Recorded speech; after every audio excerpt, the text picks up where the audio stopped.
Hello, bachcho. Let's read the question. So this question says the phase difference between the alternating current and voltage represented by the following equation: I is equal to I naught sin omega t and E is equal to E naught cos omega t plus pi by 3 will be. Okay. आपको देखिए यहाँ पर क्या बताना है, phase difference आपने यहाँ पर कैलकुलेट करके बताना है बिटवीन द अल्टरनेटिंग करंट और आपको अल्टरनेटिंग वोल्टेज क्या कर रखा है, गिवन कर रखा है। ओके, तो देखिए बच्चों, इस क्वेश्चन का की कॉन्सेप्ट आप क्या लिख सकते हैं।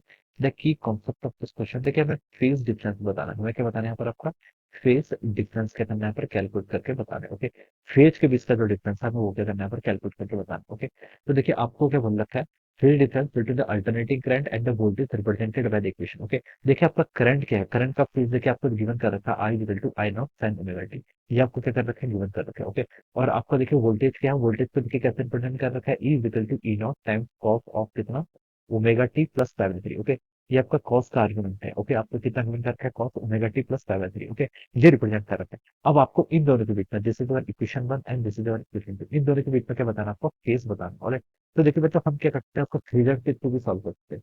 ये मान लीजिए आपका एक्स एक्सिस है, एक्स एक्सिस में आप क्या रख लीजिए, करंट रख लीजिए। करंट की वैल्यू कितनी है आपकी, I naught cos omega t. Okay, ये हम यहाँ से लिख सकते हैं। Okay, sorry, I naught sine omega t, I कितना आपका यहाँ पर, I naught sine omega t. Okay, तो हमने क्या लिख लिया यहाँ पर, आपका करंट वाली एक्सिस में हमने लिख लिया आई नॉट साइन ओमेगा टी। ये आपका गिवन है। ऑलराइट, और दूसरा क्या देखिए आपका ई नॉट, ई नॉट ये आपका आपका आई है, तो देखिए आपका ई कितना होगा, देखिए ये मान लीजिए उसके परपेंडिकुलर है। ओके, तो देखिए अगर मैं क्या करूँ, साइन में 90 plus theta, sine 90 plus theta कितना होता है आपका, कॉस थीटा के इक्वल होता है।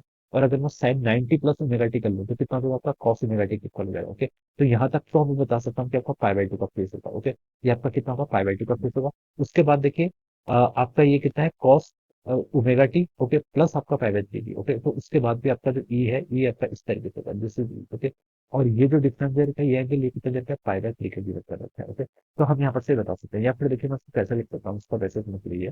यहाँ से हम इसको देखिए क्या लिख सकते हैं, ई नॉट। ओके, कॉस देखिए हमें क्या पता है, sine 90 plus omega t, sine 90 plus omega t, इसकी वैल्यू कितनी होती है, साइन 90 प्लस थीटा आपका कॉस का होता है। तो हम इसको क्या लिख सकते हैं, कॉस ओमेगा टी। तो कॉस ओमेगा टी को मैं simply sine 90 plus omega t लिख लेता हूँ। तो मैंने यहाँ पर क्या लिख लिया, तो कॉस ओमेगा टी को कितना लिख लिया मैंने, साइन 90, 90 को मैं क्या लिख सकता हूँ, पाई बाई 2 लिख सकता हूँ। अगर रेडियन में लिखेंगे तो ये लिखे कितना होगा आपका, ओमेगा टी प्लस कितना हो जाएगा आपका, पाई बाई 2 प्लस आपका यहाँ पे से पाई बाई 3 का फैक्टर हो जाएगा। ओके, तो मैं देखिए इसको यहाँ पर से ऐसे लिख सकता हूँ। देखिए यहाँ से क्या पता चल गया, साइन पाई बाई 2 प्लस ये सारी तरफ एक्स है, तो sine pi by 2 plus x कितना हो जाएगा, कॉस एक्स। तो आपका एक्स कितना यहाँ पर आपका पाई omega t plus pi T. Okay, तो हम इसको ऐसे लिख सकते हैं। तो देखिए बच्चों, इनके बीच में कितना डिफरेंस हो जाएगा, तो मैं लिख सकता हूँ कि ई नॉट साइन ऑफ, ठीक है, omega T pi by 2 plus pi by 3 करेंगे तो कितना आएगा आपका, पाई कॉमन ले लीजिए, 1/2 प्लस 1/3 कितना होता है आपका, 5/6 कितना होता है, तो जो आपका 5 पाई बाई 6। ओके, ये लिख सकते हैं। ऑलराइट, तो देखिए हमारा आई भी आपका साइन के फेस में है, और आपका जो आपका अल्टरनेटिव वोल्टेज है वो भी आपका साइन के फेस में। तो हम बता सकते हैं इन दोनों के बीच में डिफरेंस कितना आपका,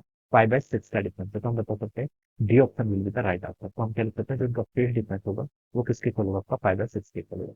So this will be the answer of this question. So I hope you all understood this concept. All the best and thank you.